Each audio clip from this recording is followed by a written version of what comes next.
안녕하세요. 휘환의원 서만선 원장입니다.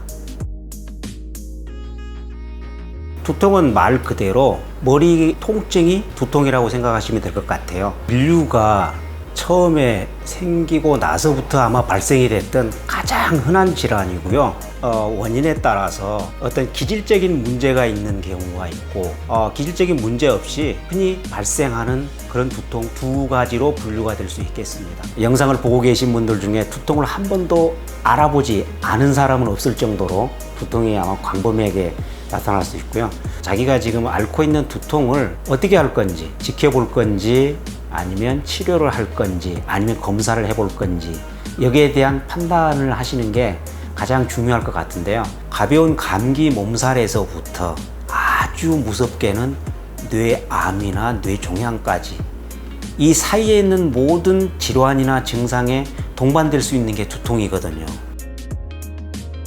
이게 왜 생겼을까? 그 하나만 가지고는 진단하는 게 굉장히 어려울 거라고 생각합니다. 제가 말씀드릴 수 있는 거는 두통이 오면서 구토와 어지럼증, 구역감, 걷는 데나 앉아 있을 때 이런 경우에 신체 균형이 깨져서 한쪽으로 치우친다든지, 아니면 두통 자체가 연속해서 하루 이상 계속 통증이 있는 경우, 한쪽 눈에 아니면 양쪽 눈에 시력이 약해지는 경우, 그런 경우에는 응급 상황일 가능성이 높기 때문에 검사를 정확히 해보는 게 가장 좋은 방법일 것 같습니다. 두통을 유발시키는 그런 질환들이 있어요. 뇌종양이나 아까 했던 뇌혈관 문제, 우리가 흔히 말하는 뇌경색, 뇌출혈, 뭐 이런 것들도 두통을 유발할 수 있고요. 부비동염, 우리 소위 축농증이라고 하죠. 축농증에서도 두통이 유발될 수 있고, 목 디스크에서도 유발될 수 있는 거고요. 특이하게는 턱관절 장애, 턱관절에 장애가 생겨도 두통을 유발할 수가 있습니다. 이런 경우에는 두통 자체를 치료하는 것보다는 그 유발되는 기저질환을 치료해야 두통이 가라앉겠죠. 일차성 두통 중에서 제일 흔하게 접할 수 있는 게 긴장성 두통하고요. 편두통, 심인성 두통, 군발성 두통이 있는데, 우리가 일반적으로 알고 있는 두통 환자의 한 80% 이상은 긴장성 두통이나 편두통을 말합니다. 긴장성 두통은 주로 남성들이 많이 생길 수 있고요. 젊은 층에서 생길 수도 있고, 주로 이런 거죠. 요즘 휴대폰 많이 보잖아요. 전철에서든 버스에든 직장에서든 휴대폰을 보는데 목을 장시간 숙이고 있거나, 아니면 컴퓨터, PC 작업을 많이 장시간 했을 때, 아니면 자세 불량으로 오는 경우에 흔하게 오는 게 일자목이라고 하죠. 상부 승모근하고 후두부 근육이 척추신경이든 아니면 신경을 자극해서, 그 자극하면 통증 수용체가 활성화돼서 통증을 일으키는 그런 케이스가 많고요. 긴장성 두통의 특징은 대부분 보면 머리가 막지 않고 무겁다든지, 아니면 머리 둘레 이렇게 띠를 둘러서 아프다든지, 뭐 이런 증상들, 그리고 목과 어깨 쪽에 있는 승모근 이쪽 근육도 굳어 있다든지, 뭐 실제로 만지면 엄청 아프죠. 여기도 아프고 대신 이쪽 승모근을 끌어당기니까 아플 수 있는 그런 통증을 긴장성 두통이라고 하고요.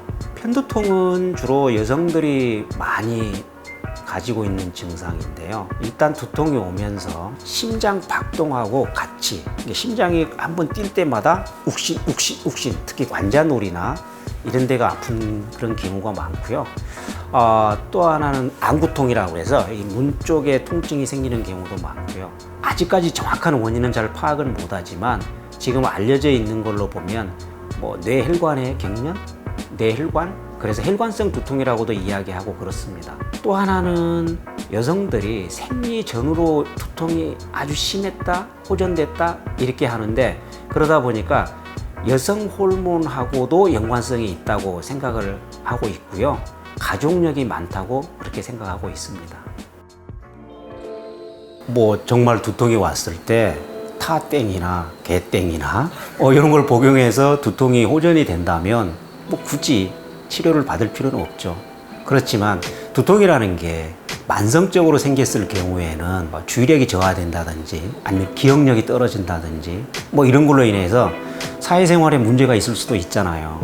그런 경우, 또 하나는 수면 중에 두통이 생길 경우, 또 목과 어깨가 만성적으로 결려서 내가 하는 일에 지장을 줄 정도의 그런 경우나 뭐 직장 생활이든 가정 생활에 방해를 하는 그런 경우, 두통이 생겼는데 두통과 같이 동반되는 증상이 복통이나 메스꺼움, 구토 이런 것들이 동반됐을 경우도 꼭 치료를 받는 게 좋고요. 두통으로 인해서 우울감이나 불안감 이런 게 동반됐을 때 혹은 가중됐을 때도 치료를 받아야 하는 걸로 생각하시면 될 것 같습니다. 이 모든 것들이 두통의 증상 하나만 가지고 치료를 받고 안 받고 이런 걸 결정하는 게 아니고요. 두통으로 인해서 내가 지금 하고 있는 학업, 직장, 가정 생활에 지대한 악영향을 끼친다면 치료를 받아야겠죠.